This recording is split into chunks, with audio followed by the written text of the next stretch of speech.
विधानसभा का गठन विधायकों के ग्रुप से किया जाता है। विधायक आते कहाँ से हैं? विधायक के चुनाव की प्रक्रिया क्या होती है? विधायक किसी क्षेत्र, किसी राज्य, किसी कस्बे का प्रतिनिधित्व किस प्रकार करता है, इसे हम आसान भाषा में विधानसभा की चुनाव की पूरी प्रक्रिया के तहत समझने की कोशिश करते हैं। पहला फेज होता है निर्वाचन क्षेत्र का गठन। निर्वाचन क्षेत्र का गठन किस तरह होता है समझते हैं। सबसे पहले पूरे राज्य को कई छोटे छोटे विधानसभा क्षेत्रों में विभाजित किया जाता है। प्रत्येक विधानसभा क्षेत्र से एक विधायक को चुना जाता है। इसे बोलते हैं डिलिमिटेशन या निर्धारण क्षेत्र। दूसरी चरण होती है मतदाता सूची तैयार करना। इसमें सबसे पहले एक वोटर लिस्ट तैयार की जाती है। वोटर लिस्ट के तहत वोटर आईडी कार्ड प्रदान की जाती है। वोटर लिस्ट में 18 वर्ष से अधिक उम्र के सभी पात्र नागरिकों के नाम दर्ज होते हैं। तीसरी चरण होती है चुनाव तिथि की घोषणा। चुनाव तिथि की घोषणा चुनाव आयोग घोषित करता है। घोषणा के साथ ही आचार संहिता मॉडल कोड ऑफ कंडक्ट लागू हो जाती है ताकि चुनाव जो होगा वह पारदर्शी और निष्पक्ष रह सके।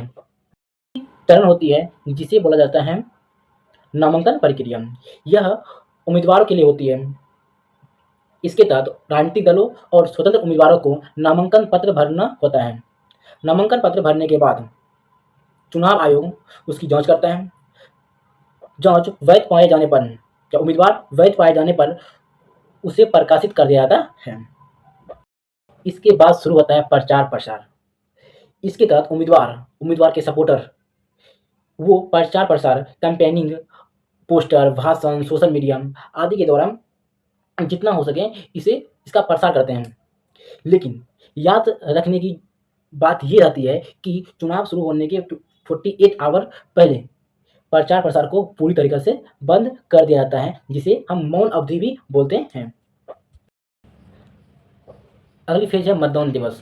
मतदान दिवस सबसे महत्वपूर्ण दिवसों में से एक है।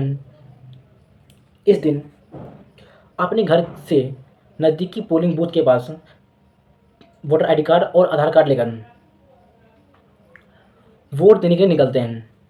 वहाँ पर ईवीएम मशीन के पास आप जाते हैं तो आपके पास 2 स्क्रीन दिखाई पड़ती है।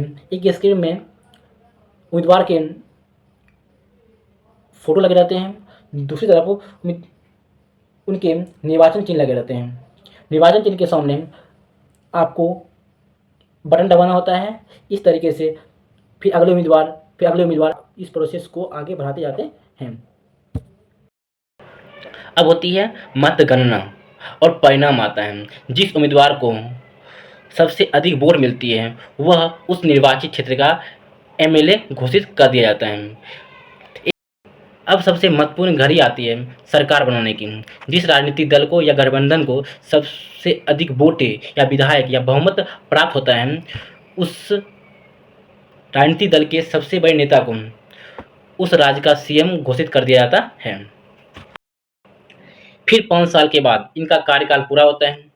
नवगठित सरकार का कार्यकाल पूरा होने के बाद पुनः फिर चुनाव की प्रक्रिया होती है। वही प्रक्रिया फिर चलती रहती है। इस प्रकार से राजनीतिक गतिशीलता बनी रहती है। ये रहा विधानसभा के चुनाव की पूरी प्रक्रिया, किस तरह एमएलए का चुनाव होता है, किस तरह सरकार गठन होता है। उम्मीद करते हैं आपको ये वीडियो अच्छी लगी होगी तो लाइक कीजिएगा, सब्सक्राइब कीजिएगा और दोस्तों के साथ शेयर कीजिएगा। मिलते हैं अगले वीडियो में। बाय।